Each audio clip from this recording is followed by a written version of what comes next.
Kuhlale kuyintokozo ukukhuluma nawe kwi-channel igama kupastor channel inofleet. uNkulunkulu akakulonde kubusise. Sibheka udaba lwamaphupho kodwa inamba ayisetshenziswe kuphela umuntu oyimember ye-channel. So 9675 ntambama ongeyona imember, ongelona ilunga, ongeyona umlandeli angayisebenzisa angayithathi.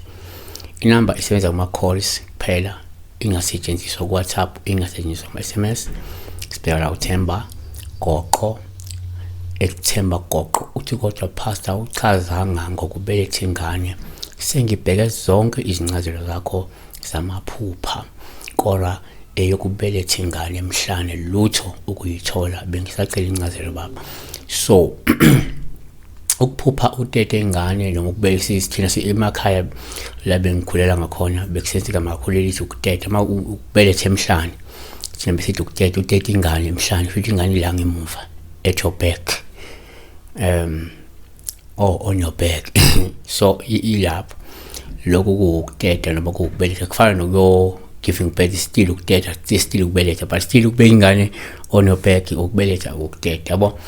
So number 1, uma uphupha ingane kungawupha oluhluma uyitetile mina, ngoba lokho kusengakhomba nje isifiso sakho sokuba nayo ingane esingahle sifezeke maduze. Abanye abantu yenzeka phuphe enengane kanti vele usiyakhonjiswa ukuthi uzoba nayo. Ngiyabona. 2, ngokujwayelekile uma uphupha ingane uphawu oluhle noma ke uphawu olubi uma uyitetile ingane.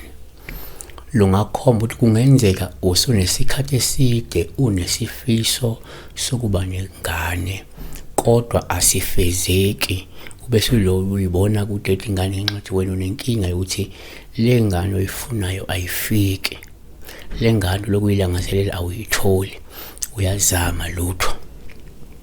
3, kwesinye isikhathi ke uma uphupha la ingane kuyaba uPaulo futhi uma uyitetile osuke lukhomba lokho kungenzeka wena kungenzeka unethunzi lokushonelwa ingane, okungenzeka yashona ngokuphuphuma noma yashona ngokuhushulwa okanye yashona ke isizelwe, kodwa wena wangagezwa. Manje idinga lokuhlanjululwa ukuze ihlale kahle, ingahlezi inganamatheli kuwe naleli thunzi. Yabona. So literally you have to review yourself, do a check-up ukuthi awukase yini waphuphelwa isisu, awukase yini wenza i-termination of pregnancy, awukase yini kwashona ingane encane nangayilungisela manje leli thunzi lokulinamathelela kuwe. 4, kuyenzeka futhi uma uphupha ingane kuba uphawu olubi uma uyitetile olungabuye lukhomba ukuthi kungenzeka kunemizamo yabathakathi yokukutetisa isilwane esizenza ingane kuwe ngenxa yabathakathi ke abangakufisela okuhle. Kungaba ukuthi njengoba bekutetisa lengane yisilwane bafuna ukuthi ungaphumeleli ekutholeni abantwana noma ungaphumeleli ekubenzeni nozinzo, lento iloko idla amandla akho ikuvimbela lempumelelo nentuthuko, yabona. So here are 3 or empeleni 4 things esingazibalula ngokuphupha utete ingane, ubelethe ingane emhlane. 1, ngabe ukuthi ngoba isifiso sakho esizofezeka vele maduze uzoyithola. 2, ngabe ukuthi ngoba mhlawumbe ingane awuyithola wena kunzima uthola abantwana, isibilo sakho sivalekile. 4, 3, kuyenzeka ngoba mhlawumbe kunethunzi lokushonelwa. 4, ngabe ukuthi udelise into eyisilwane. Siyabonga kakhulu uNkulunkulu akanonde nibusise.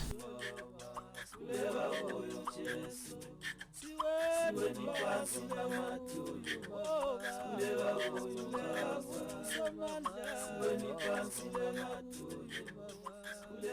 you